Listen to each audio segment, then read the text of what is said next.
ಇಲ್ಲಿಯ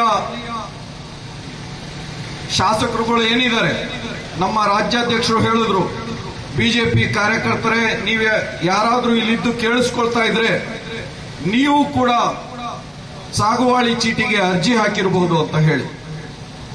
ಪೂಂಜಾ ಈ ಹಿಂದೆನೂ ಶಾಸಕ ಆಗಿದ್ದ. ಆ ಕಾಲದಲ್ಲಿ ಇಲ್ಲಿಯ ಬಿಜೆಪಿ ಕಾರ್ಯಕರ್ತರು ತುಂಬಾ ಆಸೆ ಪಟ್ಕೊಂಡು ಸಾಗುವಳಿ ಚೀಟಿಗಾಗಿ ಅರ್ಜಿ ಹಾಕಿದ್ರಿ ಇರಬಹುದು. ಈ ಬಾರಿ ದ್ವಿತೀಯ ಬಾರಿಗೆ ಆತ ಶಾಸಕ ಆಗಿದ್ದಾನೆ. ಹಿಂದಿನ ಬಾರಿ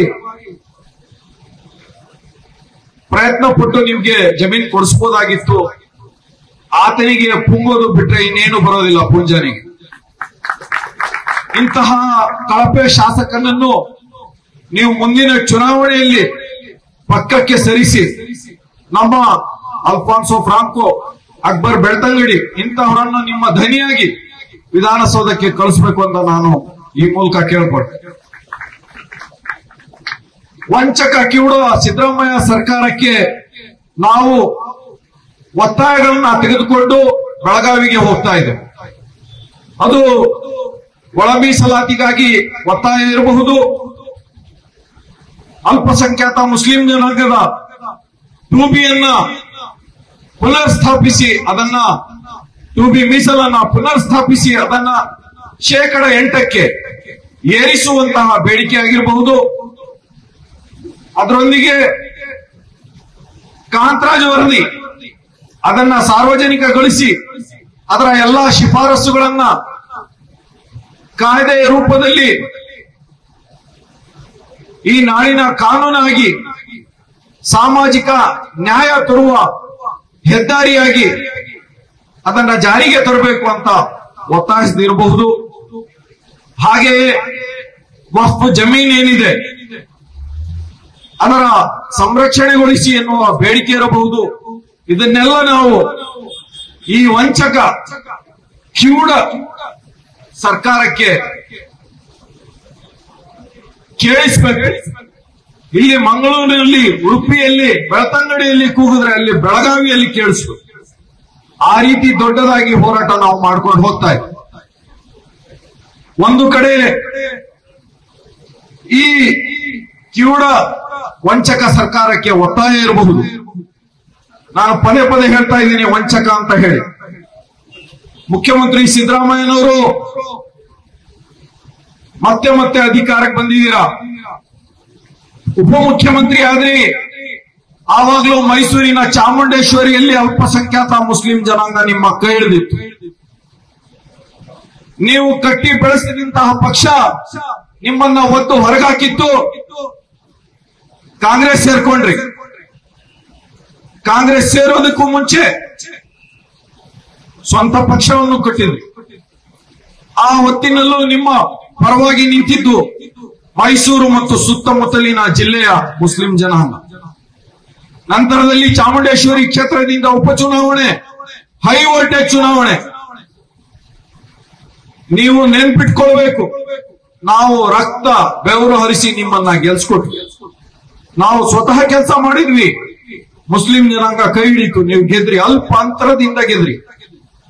ಈಗ ಮುಖ್ಯಮಂತ್ರಿ ಆಗಿದ್ರಿ. ನೀವು ಈ ರೀತಿಯ ಅಧಿಕಾರ ಪಡೆದು ವಂಚನೆ ಮಾಡ್ತೀರಾ ಅಂತ ಗೊತ್ತಿದ್ದಿದ್ರೆ ನಾವು ನಮ್ಮ ರಕ್ತವನ್ನ, ನಮ್ಮ ಬೆವರನ್ನ ವ್ಯರ್ಥ ಮಾಡ್ಕೊಳ್ತಾ ಇರ್ಲಿ.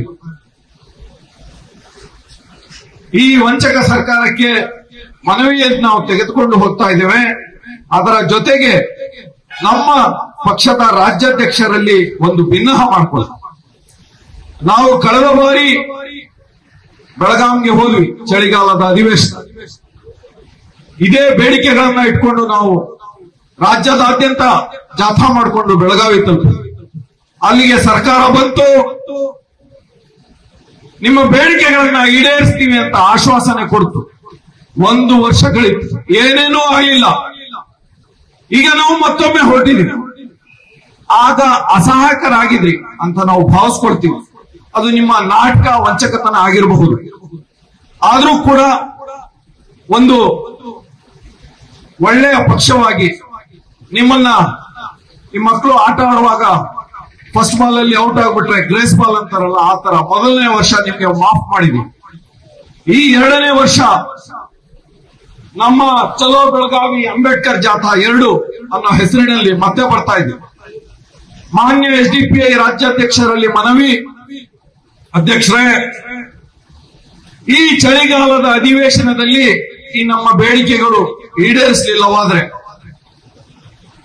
ಚಳಿಗಾಲದ ಅಧಿವೇಶನದಲ್ಲಿ ನಾವು ಭಿನ್ನಹ ಇಡ್ತಾ ಇದ್ದೇವೆ. ಹೋರಾಟದ ಮೂಲಕ ನಮ್ಮ ಬೇಡಿಕೆಗಳನ್ನ ಅವರ ಕಿವಿಗೆ ಮುಟ್ಟಿಸ್ತಾ ಇದೆ. ಮುಂದಿನ ಬಜೆಟ್ ಅಧಿವೇಶನದವರೆಗೆ ಏನಾದ್ರೂ ಈ ಸರ್ಕಾರ ನಮ್ಮ ಬೇಡಿಕೆಗಳನ್ನ ಈಡೇರಿಸದೇ ಇದ್ರೆ ಮತ್ತೆ ನಾವು ಡಿಸೆಂಬರ್ ವರೆಗೆ ಕಾಯೋದು ಬೇಡ, ಅಂಬೇಡ್ಕರ್ ಜಾಥಾ 3 ಮಾಡೋದು ಬೇಡ. ಬಜೆಟ್ ಅಧಿವೇಶನದಲ್ಲಿ ಬೆಂಗಳೂರಿನಲ್ಲಿಯೇ ಈ ಸರ್ಕಾರಕ್ಕೆ ವಿಧಾನಸೌಧಕ್ಕೆ ಮುತ್ತಿಗೆ ಹಾಕು. ಇದು ನನ್ನೊಂದು ಬೇಡಿಕೆ. ಈ ಬೇಡಿಕೆಯನ್ನ ನಮ್ಮ ರಾಜ್ಯಾಧ್ಯಕ್ಷರು, ನಮ್ಮ ಪಕ್ಷ ಏನಾದರೂ ಒಪ್ಪಿಕೊಂಡು, ಅಂತಹ ಒಪ್ಪಿಕೊಂಡ ಸಂದರ್ಭದಲ್ಲಿ ನಾನು ನಮ್ಮ ನಾಡಿನ ದಲಿತ ಬಂಧುಗಳಲ್ಲಿ, ಮುಸ್ಲಿಂ ಜನಾಂಗದಲ್ಲಿ ಹಾಗೂ ಹಿಂದುಳಿದ ವರ್ಗಗಳ ಜನತೆಗೆ ಈ ವೇದಿಕೆಯ ಮೂಲಕ ಕರೆ ಕೊಡ್ತೇನೆ. ಬನ್ನಿ, ದಲಿತರೇ ಒಳ ಮೀಸಲಾತಿ ಪಡ್ಕೊಳ್ಳುವ, ಬನ್ನಿ, ನಮ್ಮ ಅಂದಿನ ಹೋರಾಟಕ್ಕೆ ನೀವು ಜೊತೆಯಾಗಿ. ಹಾಗೆಯೇ ಅಲ್ಪಸಂಖ್ಯಾತ ಮುಸ್ಲಿಂ ಜನಾಂಗದವರೇ 2B ಪುನರ್ ಪಡ್ಕೊಳ್ಳುವ, 8ಕ್ಕೆ ಏರಿಸಿಕೊಳ್ಳುವ, 10,000 ಕೋಟಿ ಪ್ರತಿ ವರ್ಷ ಬಜೆಟ್ ಪಡೆದುಕೊಳ್ಳುವ, ಬನ್ನಿ ನಮ್ಮ ಜೊತೆ ಹೋರಾಟಕ್ಕೆ ಕೈ ಜೋಡಿಸಿ. ಹಾಗೆಯೇ ನಮ್ಮ ವಕ್ಫ್ನ ಸ್ವತ್ತುಗಳೇನಿದೆ ಅದನ್ನ